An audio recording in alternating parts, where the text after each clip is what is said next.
Se encuentra todo dispuesto para que dé inicio la sesión ordinaria del Tribunal Constitucional de nuestro país con el análisis de esta acción de inconstitucionalidad número 2, diagonal 2010, promovida por el Procurador General de la República en contra de la Asamblea Legislativa del Distrito Federal y del Jefe de Gobierno del Distrito Federal, demandando la invalidez de dos artículos del Código Civil del Distrito Federal, artículos 146 y 391. Vamos con el primer tema, que es el matrimonio entre personas del mismo sexo, artículo 146 del Código referido. En este momento se encuentra todo dispuesto y damos paso para el inicio de la sesión ordinaria.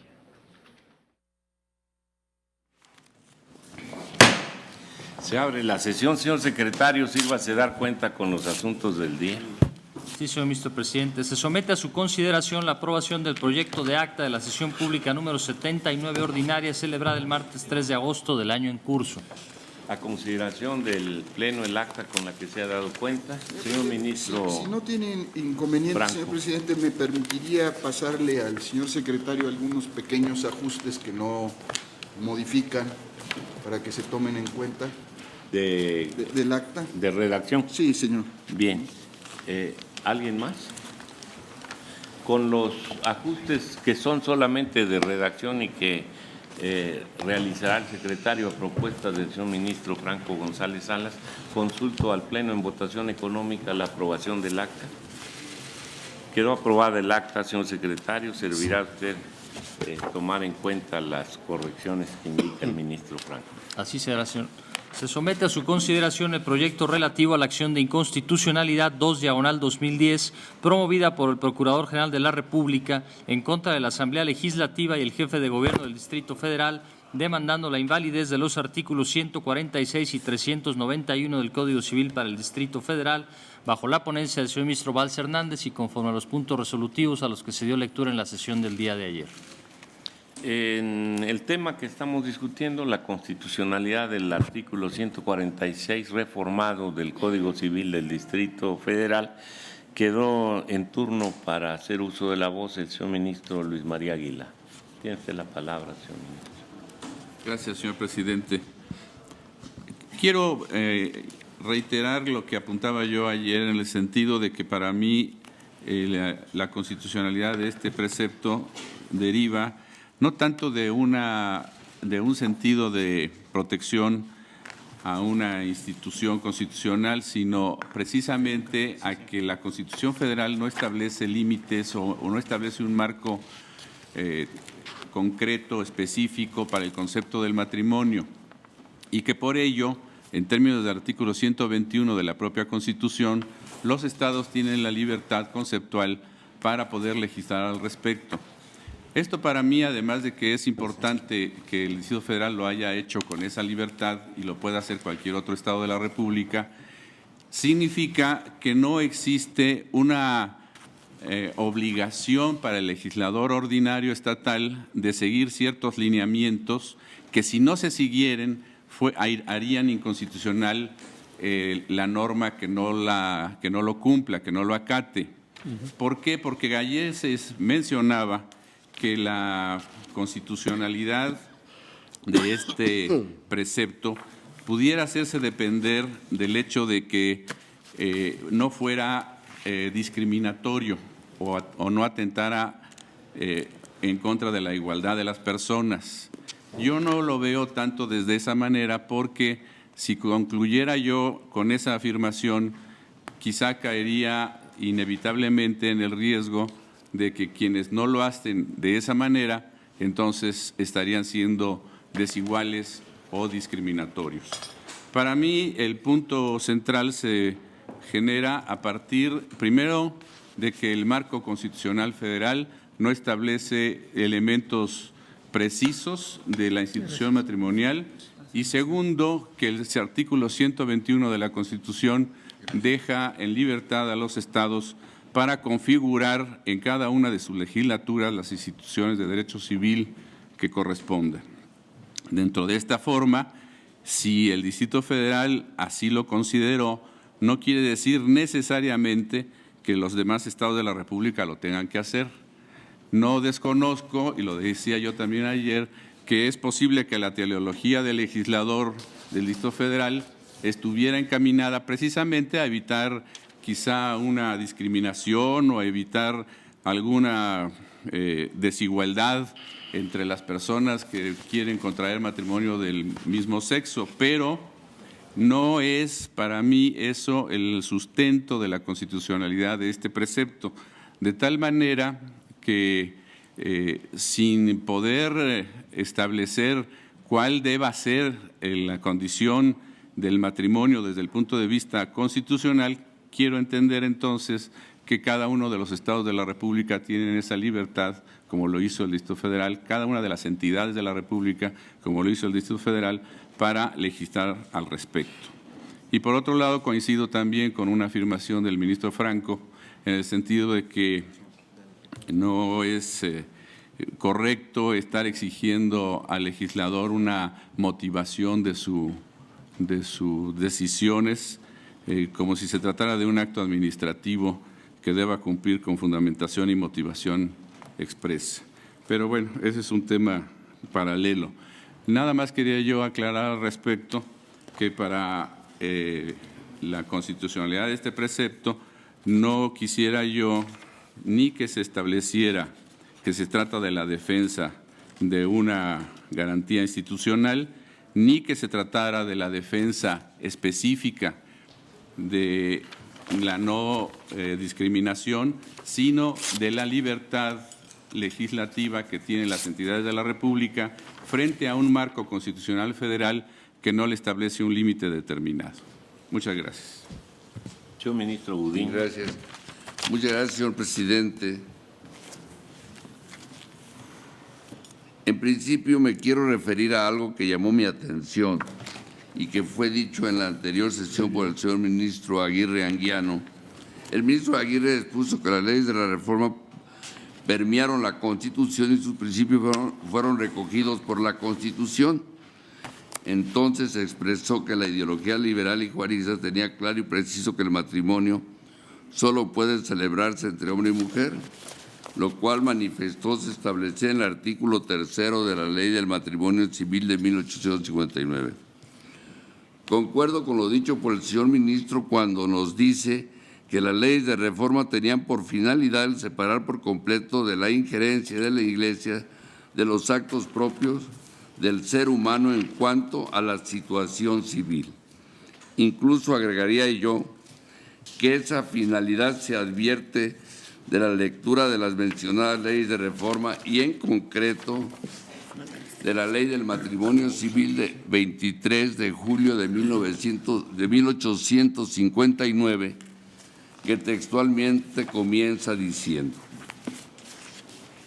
que por la independencia declarada de los negocios civiles del Estado respecto a los eclesiásticos, ha cesado la delegación que el soberano había hecho al clero para que con su intervención en el matrimonio este contrato surtiera efectos civiles, que reasumiendo todo ejercicio del poder del soberano, este debe cuidar de que un contrato tan importante como el matrimonio se celebre con todas las solemnidades que juzguen convenientes a su validez y firmeza y que el cumplimiento de estas le conste de modo directo y auténtico.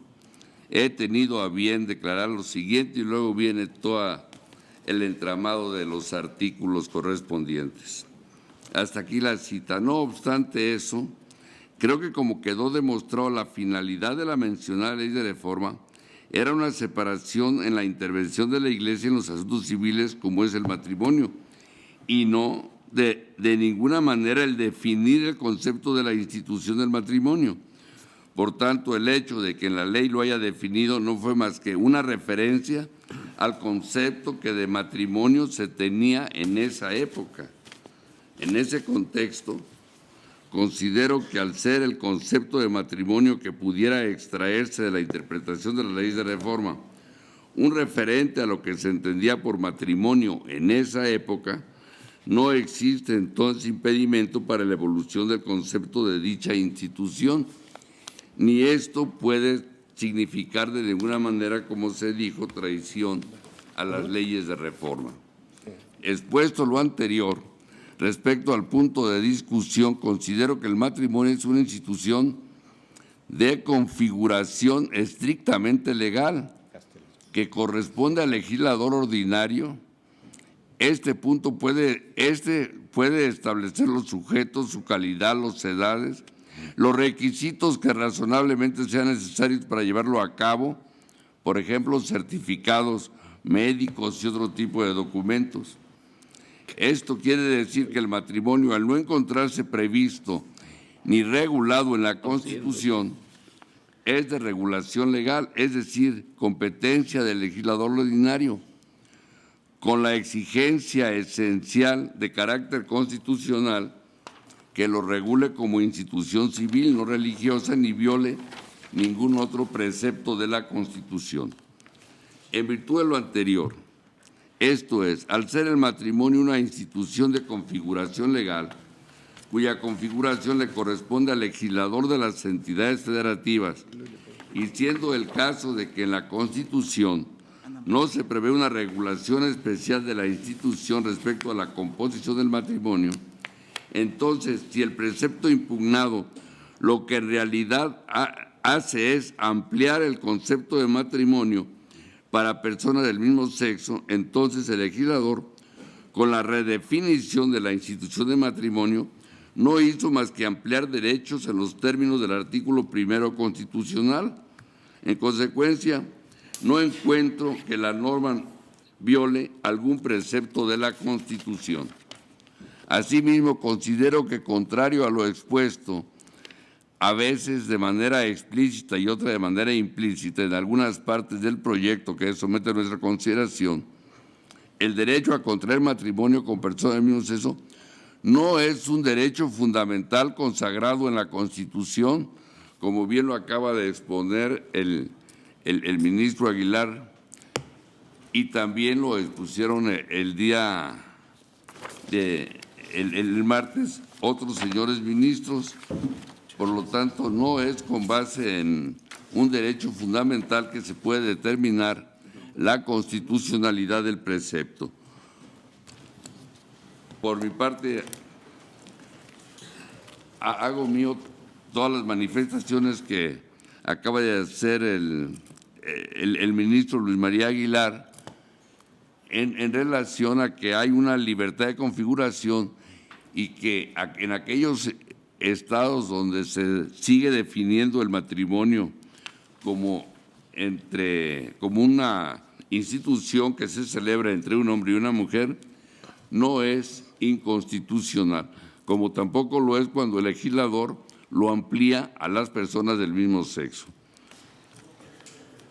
Esto trae como consecuencia que al no existir regulación especial dentro de la Constitución en cuanto a la composición del matrimonio, no pueda considerarse que sea una garantía institucional, como se dijo, y si el legislador de una entidad federativa considera en uso de su facultad constitucional regular la institución del matrimonio, determinando que se entiende por matrimonio solo la unión de un hombre y de una mujer, como ya dije, y como consecuencia, en ejercicio de la libre configuración, no amplía el derecho a contraer matrimonio entre personas del mismo sexo, esto, como ya lo manifesté, esto no llevaría a la inconstitucionalidad de dicha disposición por tratarse, como ya dije y reitero, una institución de libre configuración por el legislador.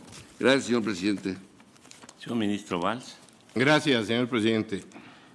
Quisiera, de una manera que intentaré sea lo más breve posible, dar una respuesta genérica a los argumentos expuestos durante la sesión plenaria del martes 3 de agosto, así como referirme de alguna manera a lo que el día de hoy se ha dicho.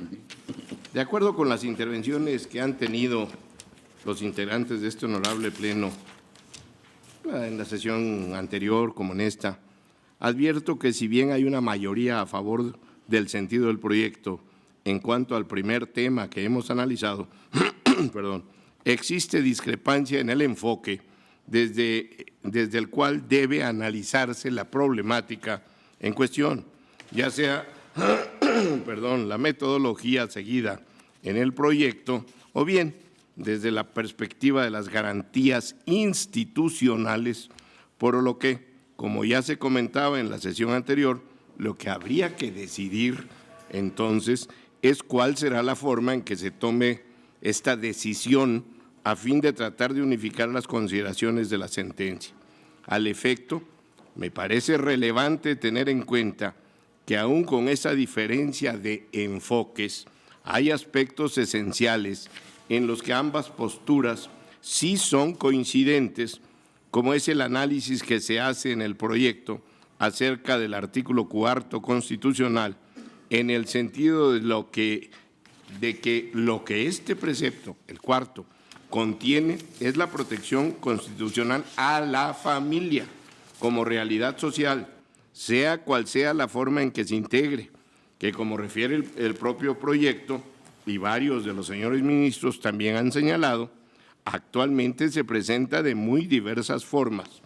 Que dicha garantía constitucional implica la protección de todo tipo de familia, no de una en exclusiva, denominada por el accionante como ideal y conformada por padre, madre e hijos que tengan su origen en el matrimonio, así como coincidencia también en la parte relativa a la evolución que la institución del matrimonio ha tenido y sus fines no son únicamente de procreación y que dada la realidad social puede redefinirse por el legislador democrático, de ahí que el artículo 146 no violente precepto alguno de la Constitución Federal. Así pues, solamente me abocaré al punto divergente en cuanto a cuál debe ser el enfoque metodológico, ya sea desde la perspectiva de las garantías institucionales, así llamadas, y la libertad de configuración legislativa, o bien desde el enfoque de los derechos fundamentales, concretamente del principio de igualdad y no discriminación.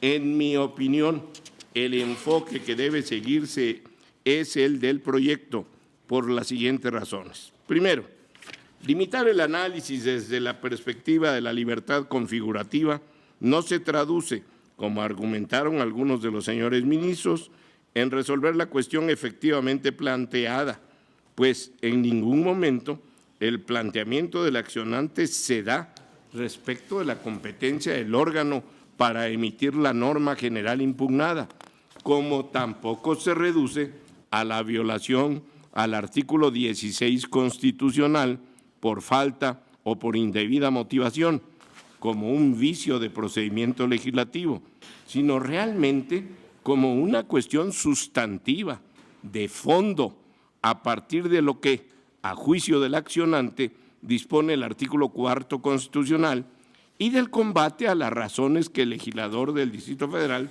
dio para emitir dicha norma, primordialmente en aras de salvaguardar el respeto al principio de igualdad y la no discriminación en razón de la orientación sexual. Además, aún en aquellos casos en que este Pleno ha sostenido que el legislador ordinario tiene libertad de configuración normativa para regular determinada materia, se ha establecido que debe verificarse que el ejercicio de esa libertad guarde una razonabilidad, que es lo que sostiene y analiza la consulta en la foja 134 y siguientes.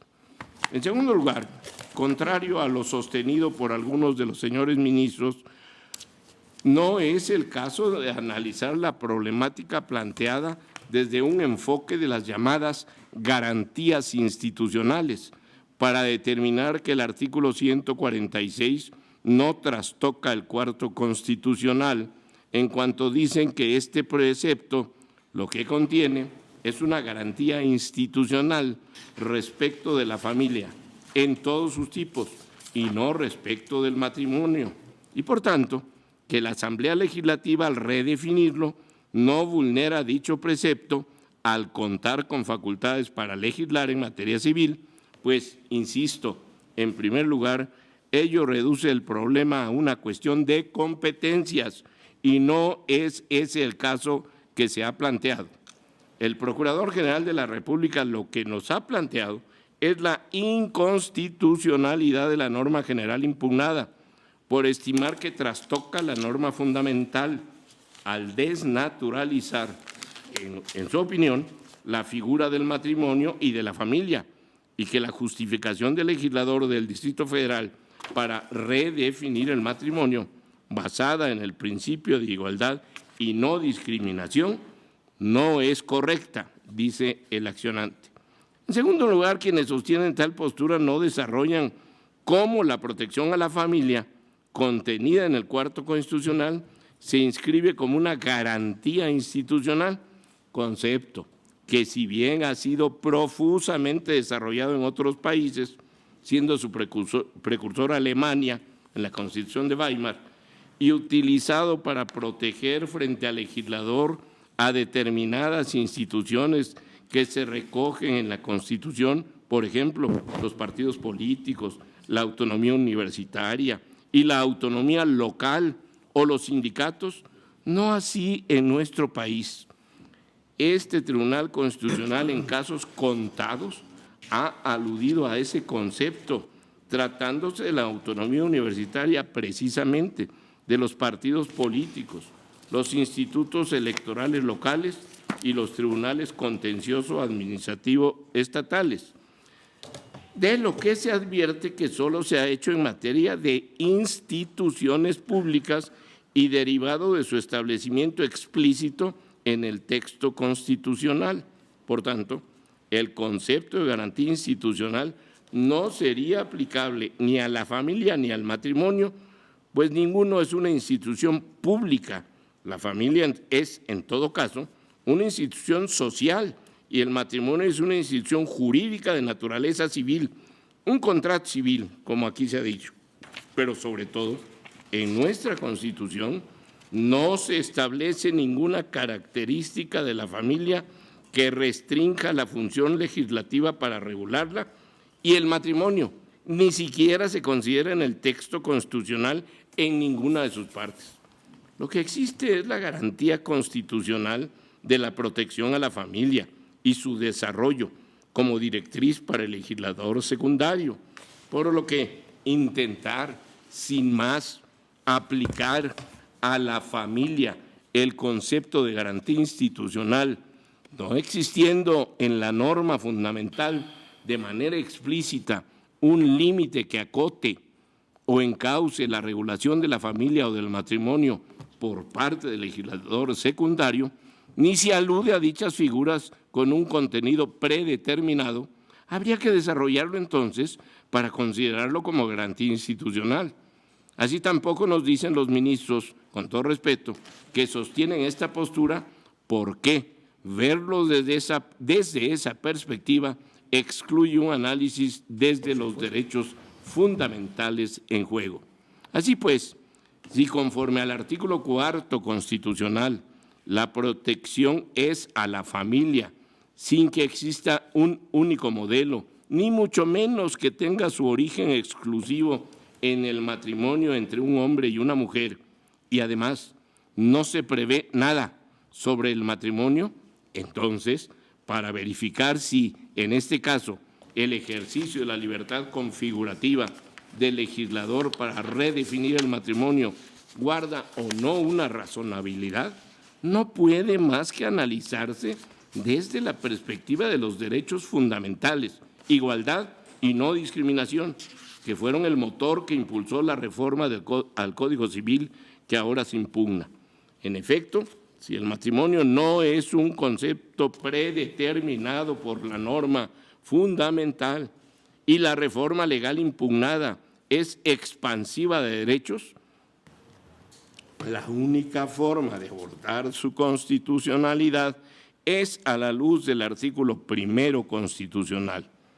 Sostener lo contrario no solo desvirtúa la litis, sino además llevaría al vaciamiento de todo sustento y solidez de la propia reforma legal impugnada, cuando, como lo señaló el ministro presidente en la sesión anterior, cito textual, la libre configuración no es capricho.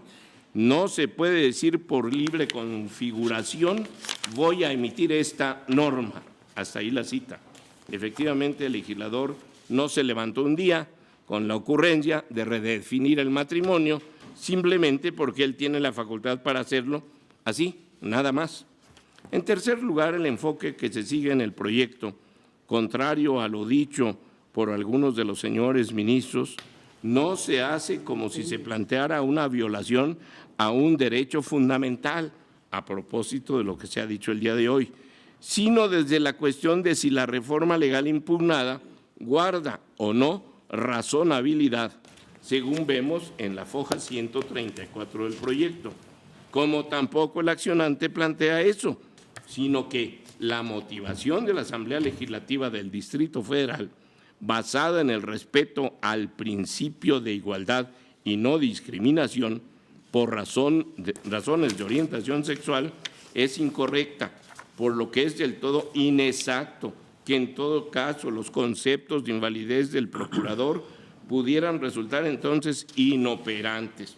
Por el contrario, al tratarse un tema como el que se nos propone, su juzgamiento no es ajeno a la competencia de este tribunal vía acción de inconstitucionalidad. Así, lo que se responde en el proyecto acerca del principio de igualdad y no discriminación por razón de orientación sexual se hace en el sentido del planteamiento del accionante acerca de que las uniones entre personas del mismo sexo ya tenían reconocimiento a través de la figura de las sociedades de convivencia, pero no debe darse a través del matrimonio, que según el alegato del accionante corresponde solo a las uniones heterosexuales, lo que no puede más que responderse por este Tribunal Constitucional a partir del principio de igualdad y no discriminación en los que se sostiene la propia reforma legal impugnada.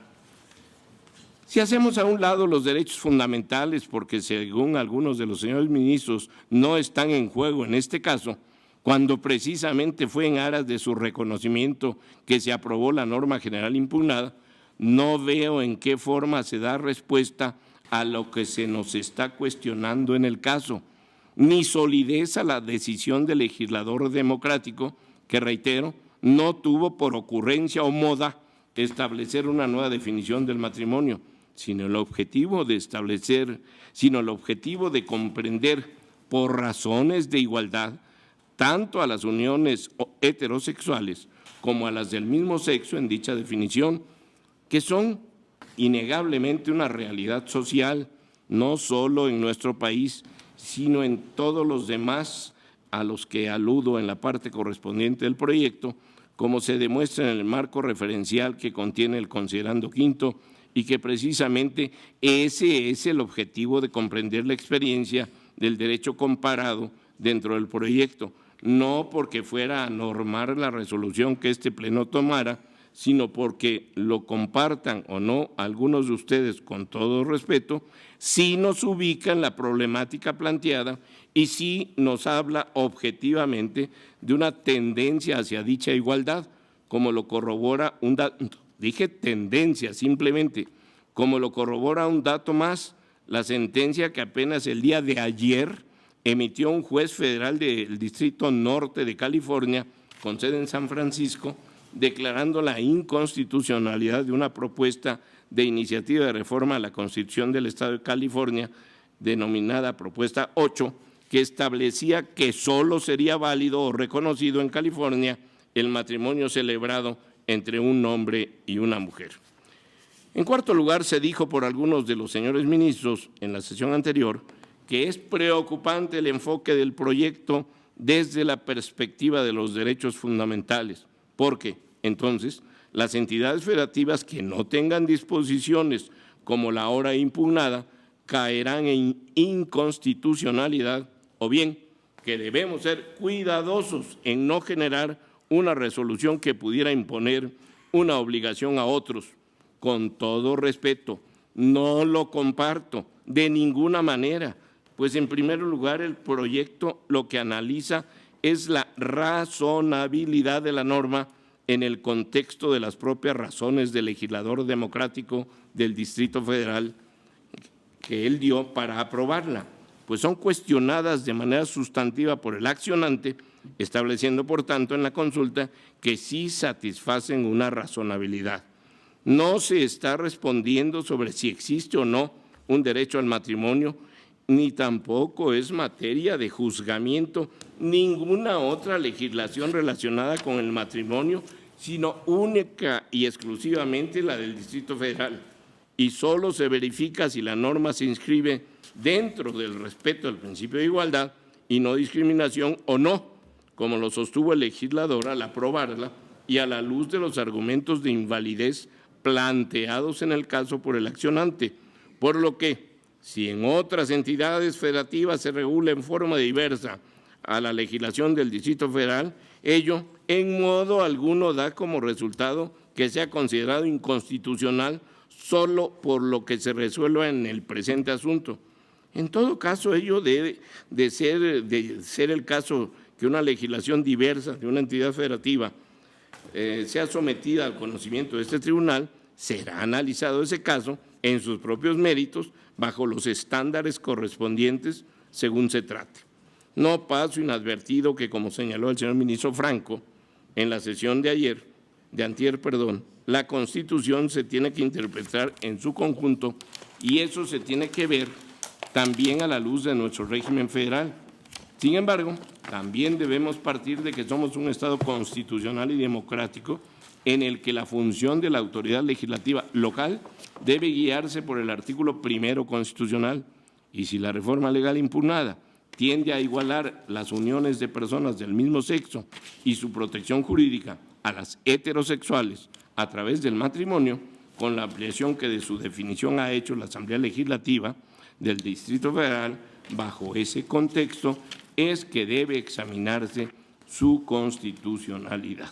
Por último, respecto de la diversa acción de inconstitucionalidad en que se analizó el tema del aborto y que varios de los señores ministros han traído a cuento en este debate, aduciendo su similitud con este caso, estimo necesario aclarar que precisamente el enfoque con el que se abordó el tema en el engrose definitivo, desde la perspectiva de la libertad de configuración legislativa en materia penal, fue objeto de varias sesiones privadas de este Pleno, como ustedes recordarán, y dio lugar a votos concurrentes casi por parte de todos los integrantes de la mayoría, sobre todo en cuanto al tema de los derechos fundamentales en juego, concretamente del derecho a la vida y de los derechos de las mujeres, que no se trataron en la sentencia definitiva, por lo que, con todo respeto, estimo que no debe ser un precedente que nos guíe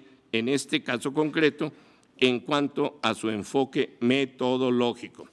Por todas estas razones, señora ministra, señores ministros, sostengo el proyecto en cuanto al enfoque desde el que se aborda la problemática del matrimonio entre personas del mismo sexo, pues esa y no otra es la forma en que sí se resuelve la cuestión efectivamente planteada en la demanda.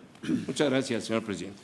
Señora ministra Sánchez Cordero. Sí, gracias, señor ministro presidente. Bueno, pues en la sesión anterior del pasado martes se nos dejó a la reflexión de este Tribunal Pleno cuál debería ser la línea argumentativa a seguir para el análisis del proyecto que se encuentra a nuestra consideración. Esto es, si el análisis de la norma impugnada deberá realizarse a la luz del planteamiento expreso del accionante respecto a la posible transgresión a derechos fundamentales, tal y como lo hace el proyecto, o bien conforme al planteamiento que sugirieron diversos de nuestros compañeros ministros relativo a que la expedición de la norma combatida por parte de la Asamblea Legislativa del Distrito Federal fue realizada en ejercicio de su libertad de autoconfiguración legislativa. Al llevar a cabo esta reflexión, llego a la conclusión indudable para mí de que la argumentación del proyecto, tal y como lo hace el proyecto, debe descansar en el análisis de los derechos fundamentales, con algunas precisiones que en su momento le manifesté al señor ministro ponente. Como lo señalé desde la sesión anterior, el Tribunal Constitucional es el principal garante de todos los ciudadanos. Por esa es también la labor de todas las instituciones. Precisamente por ello, me parece, el debate o la metodología con la que debe abordarse, no solo en este, sino en cualquier otro asunto similar sometido a nuestra consideración, debe ser siempre bajo el enfoque de la tutela de los derechos más que de la protección de competencias. Pues esa es, como señalo, la labor preponderante de toda institución y particularmente de los tribunales constitucionales. Por ello, considero, la ley no puede entenderse como un orden jurídico que impone a la sociedad una determinada forma de vida, sino que únicamente debe fijar los procedimientos conforme a los cuales los ciudadanos, en ejercicio de sus libertades, puedan establecer formas de vida. El control constitucional, por tanto, debe velar por mantener las condiciones que hagan posible el ejercicio de los derechos en condiciones de libertad. En consecuencia, no debe restringirse a garantizar el correcto funcionamiento de los procedimientos democráticos de toma de decisiones, ni a corroborar que las garantías institucionales supriman, vacíen de contenido o desdibujen la imagen de cualquier institución, es decir, su núcleo esencial. La Constitución, a mi juicio, no debe verse solo como un acervo de procedimientos para dar solución a los problemas jurídicos, pues sus disposiciones expresan ideas fundamentales, básicas y trascendentes. Por ello, el Tribunal Constitucional debe hacer valoraciones respecto de las decisiones del legislador desde una perspectiva sustancial, ejercer un control de constitucionalidad referido a aspectos materiales relacionados con los derechos. El juez constitucional debe enfrentar el problema de interpretar los derechos fundamentales y la Constitución, en general, desde un punto de vista sustancial, sin limitarse a refrendar las decisiones que el legislador emitió en uso de sus facultades que constitucionalmente le fueron atribuidas. El órgano de control constitucional constituye un baluarte de los derechos fundamentales. Se sitúa frente a la voluntad mayoritaria del legislador, pero debe destacarse que las decisiones de éste se rigen por lógicas distintas, pues mientras el contenido de las leyes es producto de la aplicación de la regla de la mayoría en el sentido de las resoluciones, el sentido de las resoluciones de los jueces constitucionales debe regirse por la lógica de los derechos. En ese entendido, el alcance del control constitucional, particularmente el que se ejerce en la acción de inconstitucionalidad, no puede limitarse al análisis de las normas controvertidas, únicamente en conexión con el proceso de su producción, ni en cuanto a la determinación de las competencias del órgano legislativo para emitirlas, sino que debe someter a su examen su contenido. Y por ello, porque el control constitucional no puede sustituir al debate político que culmina con la producción normativa, en tanto que las disposiciones jurídicas se conciben y configuran en un proceso de discusión y por ello no puede desatender su contenido, particularmente respecto a una norma que repercute en el ejercicio de los derechos de libertad de todas las personas. En adición, me parece que debemos atender al planteamiento efectivo, como ya lo señaló el señor ministro Val, de invalidez que el Procurador General de la República realiza en esta acción de inconstitucionalidad, del cual podemos apreciar que en ningún momento el Procurador cuestiona las atribuciones del órgano legislativo del Distrito Federal para legislar en materia civil. Es más, reconoce expresamente dicha competencia, lo cual pues no podría ser de otra manera, ya que en términos del artículo 122, apartado C, base primera, fracción quinta, inciso H de la Constitución Federal, se encuentra reconocida en esa forma. De ahí que, en un primer plano, podemos afirmar en forma categórica que el promovente de este medio de control en ningún momento formula un argumento de tipo competencial en la expedición de las normas combatidas. Seguramente, porque ello no es la materia propia del medio de control constitucional que decidió ejercer. Por ello, sin soslayar la importancia del tema propuesto, el cual retomaré más adelante, considero, como ya lo señalé, que el argumento toral que debe sustentar este asunto es el análisis de los derechos fundamentales, primordialmente porque ello fue así propuesto por el propio Procurador en cuanto aduce una falta de razonabilidad objetiva de la norma, que no es otra cosa que el contenido material de la misma y su eventual afectación a diversos derechos consagrados en la Constitución. Estimo que también este camino es el correcto, puesto que este Tribunal Constitucional debe privilegiar el análisis e interpretación de los derechos fundamentales consagrados en la Carta Fundamental a fin de establecer sus alcances o bien sus limitaciones. Así, no advierto que del escrito inicial podamos sustraer un argumento en el sentido de la propuesta realizada en la sesión pasada y considero que, de ser así, no podríamos simplemente señalar que, por corresponder la atribución a la Asamblea Legislativa en materia civil para el Distrito Federal, la norma es, por ese solo hecho, válida y declarar inoperantes los argumentos relativos a la violación de derechos fundamentales, puesto que ello, en mi opinión, generaría incluso una desnaturalización de este medio de control que nos ocupa. Esto lo estimo así por lo siguiente. Se dijo en la sesión pasada que tanto los estados de la Unión como el Distrito Federal gozan de una libertad de autoconfiguración legislativa, en específico para la materia civil, la cual podrán regular precisamente con total libertad de acuerdo a su realidad social y que por ello podrán, como en el caso, establecer un concepto de matrimonio en los términos que les parezca más adecuado para su sociedad, lo cual en ningún momento contraviene la Constitución Federal. Como señalé desde mi primera intervención, este deviene de la tutela que la Constitución realiza, no de la familia in genere o de algún modelo de familia, sino más bien de su organización y de su desarrollo.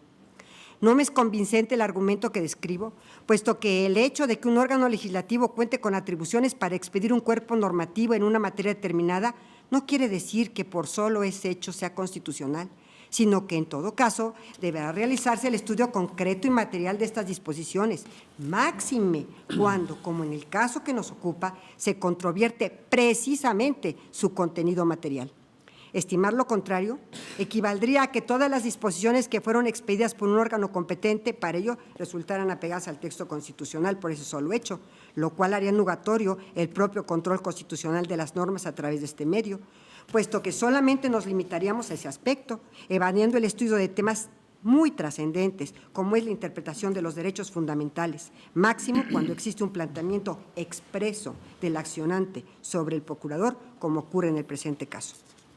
Ahora, el hecho de que este asunto descanse sobre la interpretación de derechos no implica que la resolución pueda tener efectos directos en otras legislaciones. En particular, quiero referirme a las civiles de los estados de la Unión. En efecto, debemos tener presente que si bien es cierto que en el caso la Asamblea Legislativa del Distrito Federal cuenta con facultades para expedir el Código Civil local y que en ejercicio de esa atribución decidió conceptualizar el matrimonio civil como la unión libre de dos personas, lo cual trae implícita la permisión de que dos personas del mismo sexo puedan contraer matrimonio y que, como parece ser, dicha disposición no es contraria al texto fundamental por las razones que expresa el proyecto, lo cierto es que esta decisión no impacta, por lo menos en un primer momento, en forma directa en las demás legislaciones estatales. Esto es así, puesto que la eventual decisión de avalar la constitucionalidad del texto del artículo 146 del Código Civil capitalino no obliga a los estados a adoptar una medida legislativa idéntica o similar, puesto que precisamente por virtud de esta atribución de libre autoconfiguración legislativa pueden decidir adoptarla o no adoptarla, independientemente de la decisión que sobre su constitucionalidad pudiera emanar en esta sesión. Además, los argumentos que pudieran sustentar el reconocimiento de validez de la norma en cuanto a la interpretación de derechos fundamentales en ningún modo o de ningún modo resultarían obligatorios para las entidades que no tuvieran un modelo de matrimonio idéntico o similar al que contempla la legislación capitalina, precisamente porque dicha figura no encuentra regulación local. Lo anterior pone de manifiesto, a mi entender, que los argumentos que aquí se den deben circunscribirse desde mi óptica al caso concreto. Por ello, insisto, en la presente resolución debe sustentarse toralmente en la interpretación de los derechos fundamentales y no solamente en un aspecto meramente competencial. Por otra parte, estimo que tampoco debe hacerse de lado que el matrimonio, desde mi punto de vista, es un atributo de la persona, que lo acompaña hasta la disolución de tal vínculo en todos los actos jurídicos que decida realizar a lo largo del territorio nacional. Por ello, tampoco podríamos considerar que el matrimonio entre dos personas del mismo sexo que se lleve a cabo en el Distrito Federal conforme a la legislación civil aplicable, en modo alguno genera una intromisión indirecta, y esto es ya adelantar el tema de del 121 constitucional, de ningún modo genera una intromisión indirecta con las demás legislaciones que no tienen prevista tal modalidad y por ello, desde nuestra óptica, tampoco contraviene el artículo 121 constitucional. Lo anterior, en razón de que el matrimonio celebrado en el Distrito Federal entre personas del mismo sexo se encuentra apegado a la legislación capitalina que, desde mi óptica personal, es constitucional. De acuerdo con todo lo expuesto, señores ministros, mi voto en esta parte del proyecto será en el sentido de la propuesta que nos hace el señor ministro Valls, es decir, que sea el análisis que contiene este proyecto con las modificaciones propuestas por mí en la sesión anterior y que en su caso, si lo llega a aceptar el ponente, sean las que sustenten el criterio medular. Gracias, presidente. Señor ministro Aguirre Anguiano. Muchísimas gracias, señor presidente. He escuchado interesantísimas opiniones de los señores ministros que me han precedido en el uso de la palabra y, desde luego, de doña Olga. Pero no hay un hilo conductor de estándares. He escuchado con toda la atención el gran cúmulo de desestándares que sostiene cada uno de ellos. Voy a tratar de hacer un análisis, así sea abuela pájaro.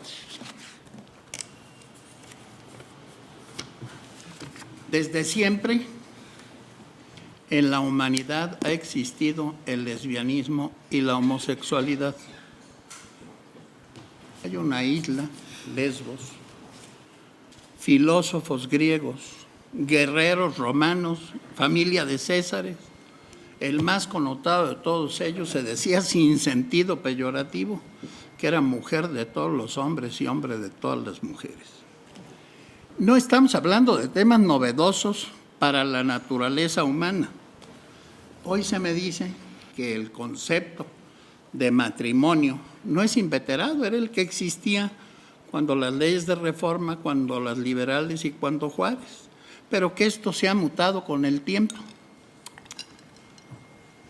Esto no me lo tomo como cierto. Ayer hablábamos de metáforas geométricas y se me habló del triángulo esférico. Sí, esto es cierto. Si en una esfera se pinta un triángulo, será un triángulo esférico, pero no perderá su esencia porque ahí están pintados los tres ángulos. Pero aparentemente, en el sentimiento de algunos compañeros, esta metáfora topológica, ya no geométrica porque se convirtió en topológica, nos llevó a discutir la transformación de una figura en otra. Si tengo un cuadrado cuyos lados son ligas, y jalo cualquiera de sus lados, puede efectivamente convertirse en círculo, en triángulo, en pentágono y así sucesivamente, dependiendo para dónde jalo la liga. Sin embargo, es que en todo caso debo de realizar una acción para modificar la figura y en esa medida tendré que determinar qué es aquello que deseo preservar de la misma. Dicho de otra manera y en términos geométricos, ¿qué invariante me interesa conservar? Si son las propiedades de la figura y este es un triángulo, deberé preservar tres ángulos. Si es un cuadrado, 4. Si es un perímetro de la figura, la extensión de las ligas que la conforman, cualquier figura servirá. Extrapolando la topología del caso, en el matrimonio, el invariante sempiterno ha sido mujer y hombre unidos con el propósito real o sin el propósito real, cumplido o no, de procrear. Mientras que si la invariante es la preservación de la familia, existirán infinidad de figuras que sirvan al mismo propósito, pero no pueden ser definidas como matrimonio. Perdón por esta digresión, pero me parece lo suficientemente gráfica. El hecho de que el ideal de familia sean hombre, mujer y pocos hijos, no creo que tenga que ver con alegoría jocosa alguna. No creo, honradamente hablando, que el poder reformador de la Constitución piense en eso. Lo dijo en el discurrir de una reforma constitucional con todas sus letras. El tema era las familias pequeñas viven mejor, perdón por este eslogan, pero idealizó la familia de hombre y mujer. Ahora bien, estamos tratando algún tema relativo a derechos fundamentales contra derechos institucionales. Y dice, no, aquí la resolución debe descansar sobre el ámbito protectivo de derechos fundamentales. Pero esto nada más obliga en el Distrito Federal. Aquí la pregunta es la siguiente. ¿Habrá derechos fundamentales para los defeños que no sean derechos fundamentales para los nayaritas o oaxaqueños? Otra cosa más. Se dice que a través de este medio debemos de proteger derechos fundamentales. Yo digo lo siguiente, que para la protección específica de derechos fundamentales, y estoy aceptando la conceptuación no constitucional, sino que algunos de los compañeros la prefieren porque les parece más adecuada desde el punto de vista académico. Tenemos el juicio de amparo.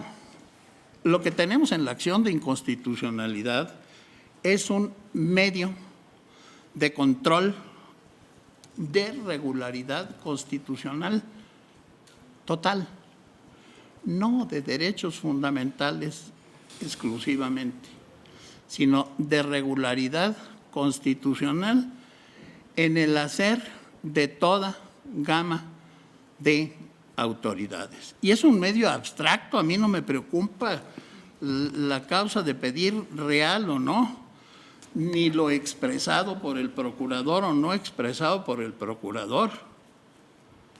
No hay litis cerrada en la especie.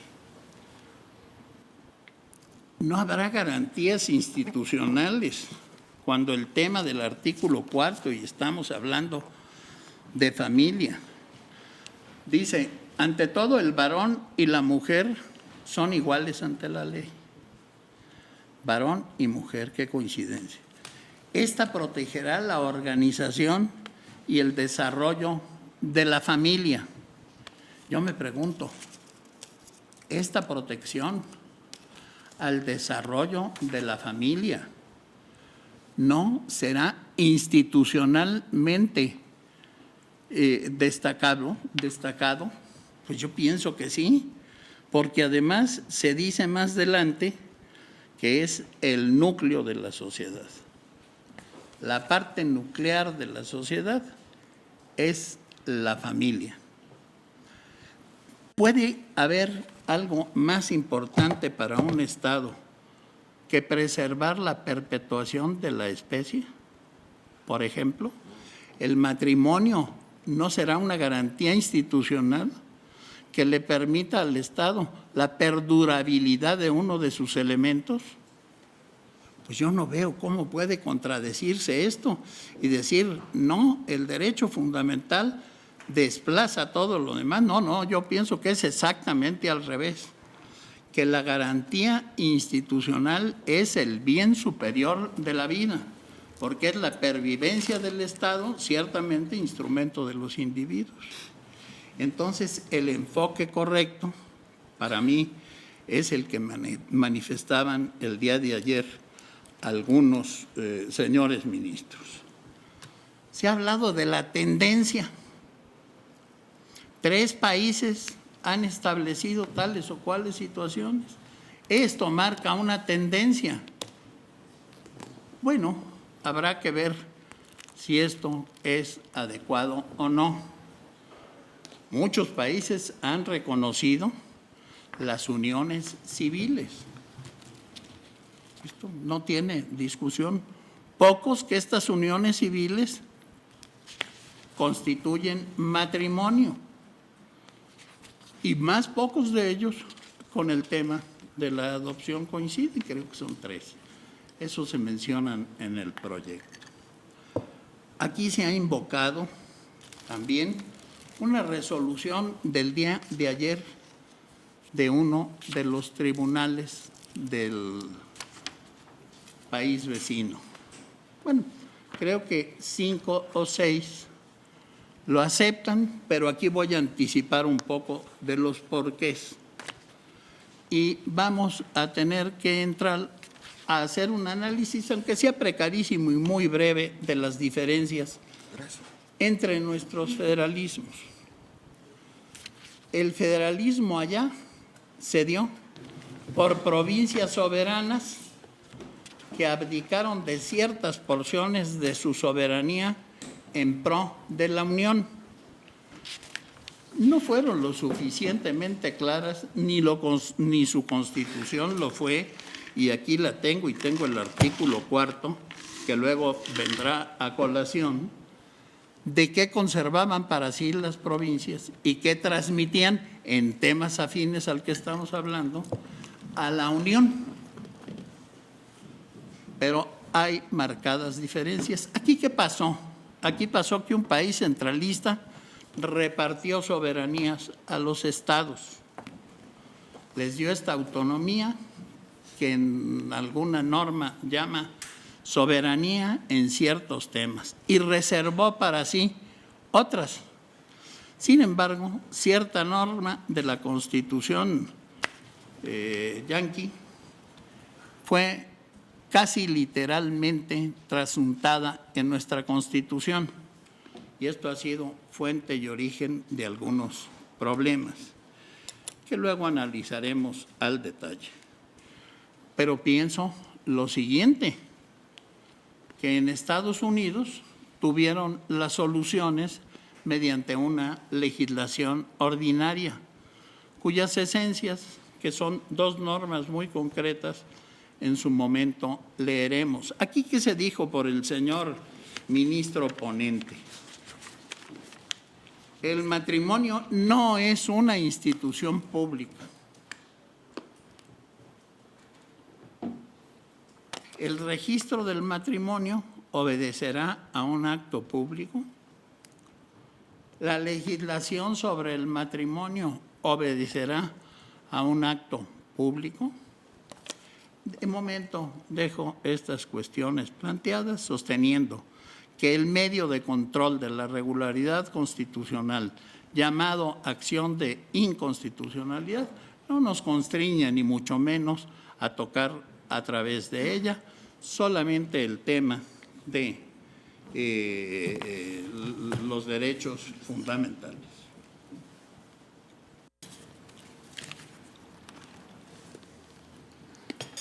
¿Ya terminó, señor ministro?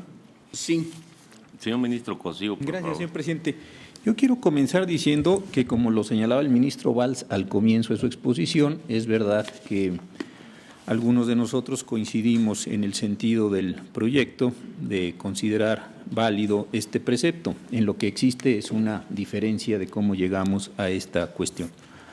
Lo primero que quisiera aclarar es que cuando se habla de garantía institucional no nos estamos refiriendo a un problema competencial, como se adujo en ambas intervenciones.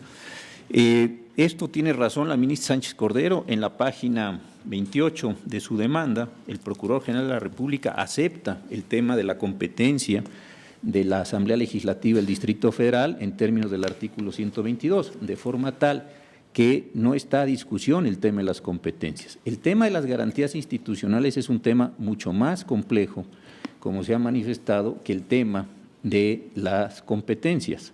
Nadie ha discutido, me parece, yo no he escuchado a nadie, que se diga aquí que la Asamblea tiene esas competencias para emitir estas disposiciones. Lo que se está planteando es el problema de la motivación, y el problema de la motivación, me parece, pasa por estándares completamente diferenciados. Eso en un primer lugar. En segundo lugar, decir que las garantías institucionales no se han desarrollado entre nosotros, pues también me parece que es inadecuado. La primera sala resolvió 5 amparos relacionados con la Universidad Nicolaita y la Universidad de Oaxaca, en las que expresamente señalamos el carácter de garantía institucional. Y decir que cuando nos referimos a partidos políticos, tribunales contenciosos u órganos electorales de los estados, nos estamos refiriendo a órganos, es verdad, pero la autonomía universitaria no es un órgano. La autonomía universitaria es un atributo de las universidades públicas en términos de la fracción octava del artículo 3º de la Constitución. Por otro lado, decir que esta forma de desarrollo de las garantías institucionales solo se refiere a elementos públicos, me parece que es mantenerse en una dicotomía entre el derecho público y el derecho privado que tiene muchos años de haberse difuminado. Me parece que el matrimonio no se puede considerar como un elemento de derecho privado. Si el matrimonio está en la Constitución, el matrimonio está constitucionalizado, y si está constitucionalizado es claramente un elemento de derecho público. Pensar que el matrimonio es un asunto privado o que la familia es un asunto privado, pues me parece que es una situación, insisto, inadecuada, porque precisamente está en la Constitución con la finalidad de que sobre él se establezcan, sobre la familia, no sobre el matrimonio, porque no está constitucionalizado, una serie de regulaciones específicas que determinen su carácter. Creo que cuando se habla de garantía institucional se está pensando institución como órgano, que es la cuarta de las acepciones que tiene el Diccionario de la Lengua Española. Las primeras acepciones, las que son más generales, se refieren a mecanismos de orden social y cooperación que permiten normalizar, permiten reconducir instituciones, y por eso podemos hablar de una gran cantidad de elementos como institución que no tienen nada que ver con los aspectos orgánicos como los partidos políticos o los tribunales contenciosos administrativos. ¿Qué es lo que me parece importante de las garantías institucionales? Que las garantías institucionales, tal como lo preguntaba la ministra Sánchez Cordero, efectivamente nos llevan a una discusión sustantiva.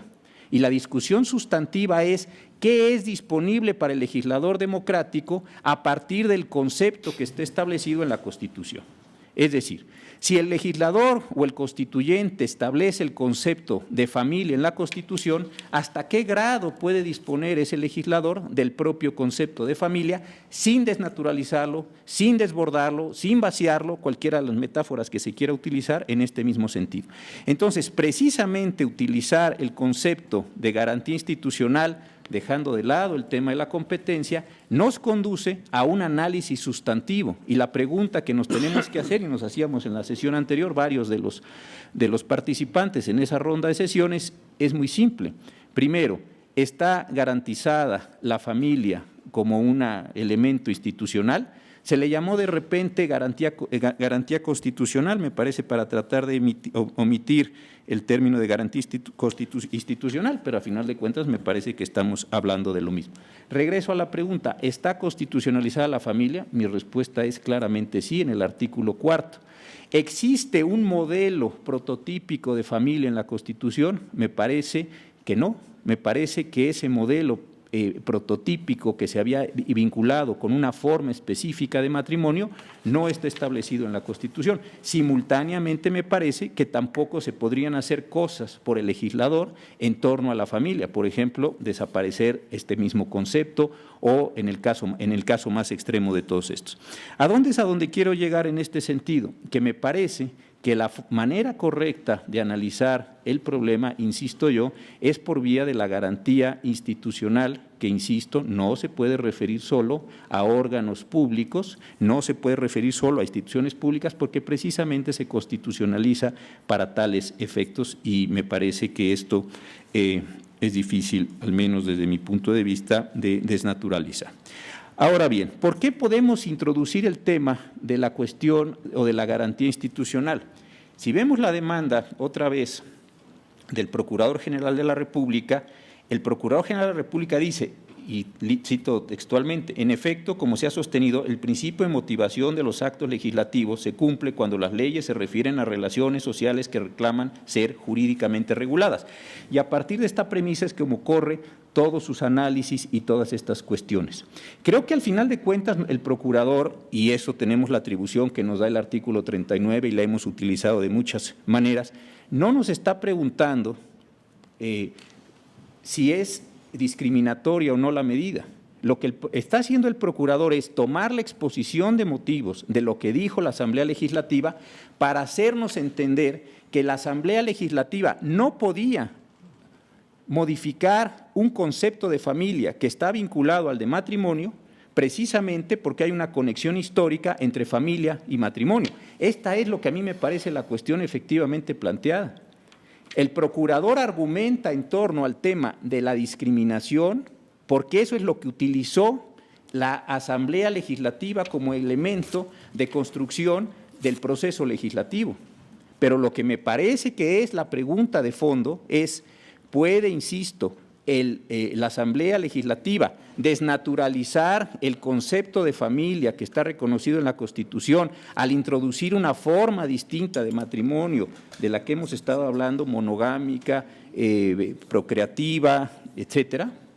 Yo creo que ese es el tema, insisto, fundamental de la pregunta.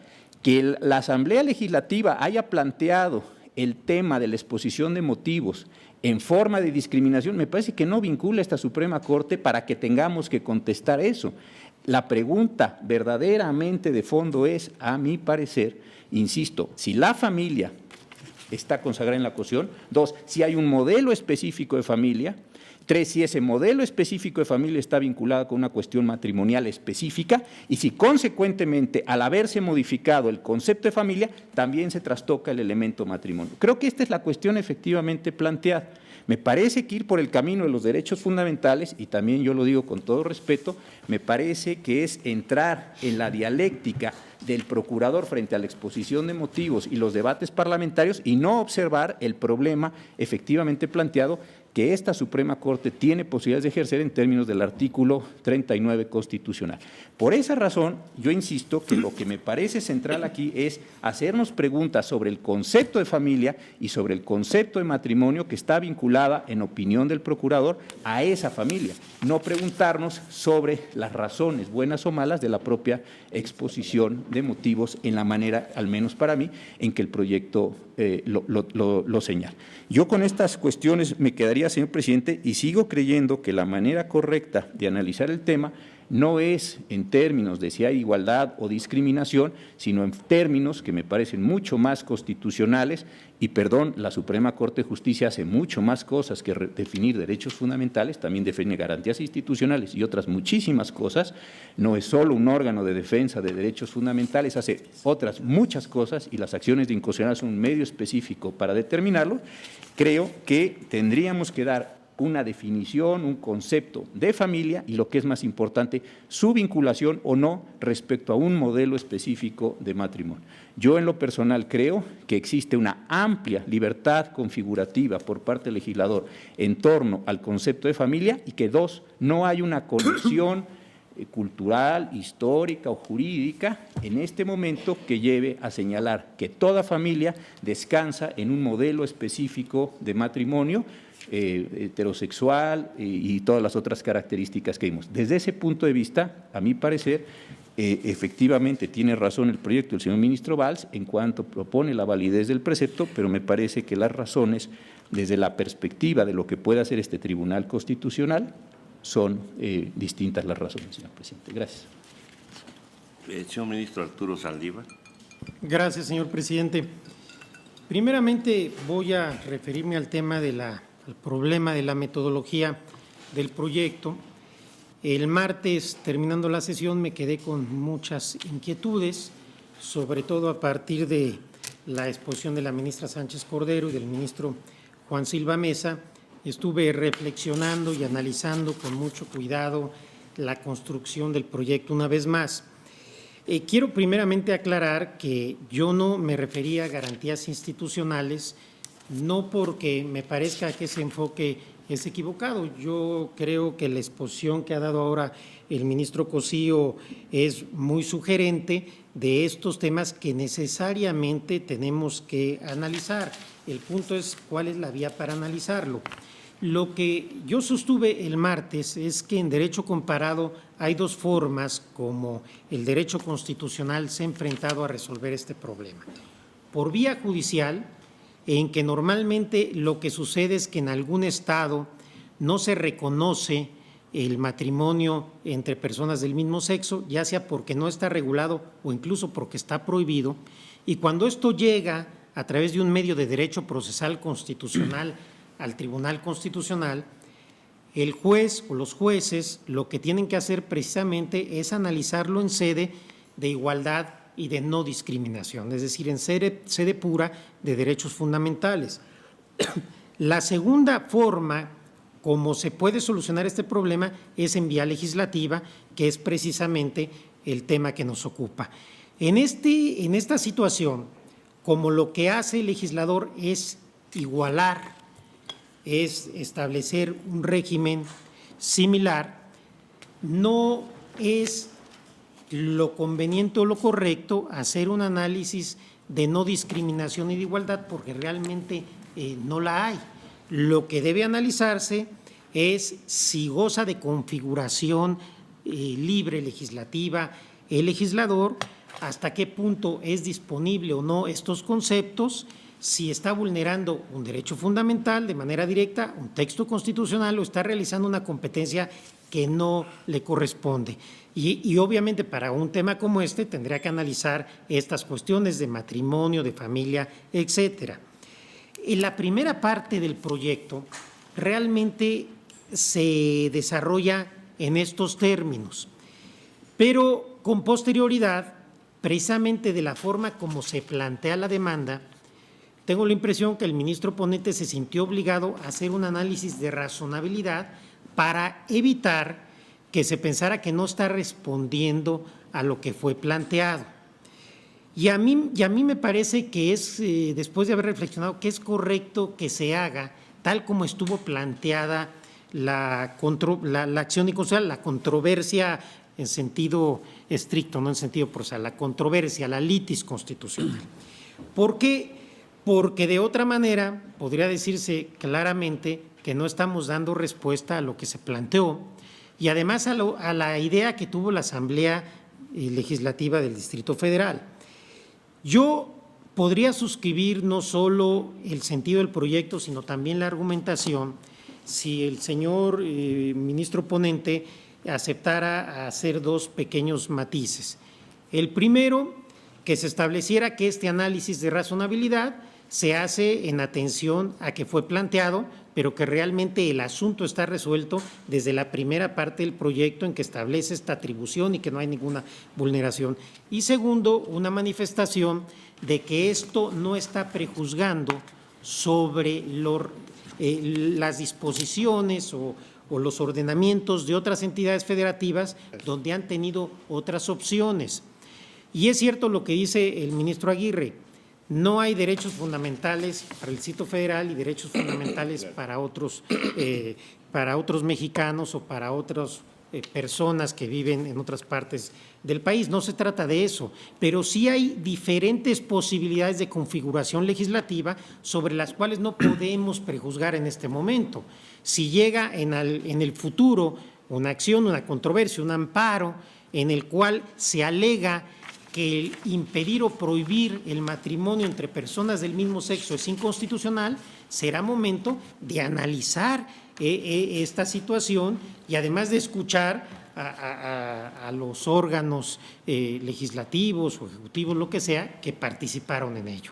Yo creo que esta afirmación o matiz es importante para evitar que se esté mandando un mensaje que le preocupaba al ministro presidente de que dijéramos automáticamente estamos declarando inconstitucional todo lo que no sea como se hizo en el Distrito Federal. Yo creo que esto no podríamos hacerlo así. Obviamente, ciertas afirmaciones si es que llegamos a eso, de lo que se entiende por matrimonio y por familia, pues van a ser precedentes que vamos a tener que relacionar. Pero precisamente creo que quienes estamos a favor de esta reforma, estamos a favor del pluralismo y de la tolerancia. Entonces creo que esto sería importante y si el ministro ponente lo acepta, yo me sumaría, sin dejar de desconocer que el planteamiento de garantía institucional es muy importante, pero yo creo que de alguna forma el proyecto lo hace, aunque no lo refiera de esta manera. Se hace el análisis de estas figuras adecuadamente. Esto sería por lo que a la metodología. Quiero hacer unos breves comentarios sobre algunas de las cuestiones que se han dicho aquí en la sesión del martes y ahora. El ministro Aguirre Anguiano aceptó el pasado martes que el matrimonio era un concepto artístico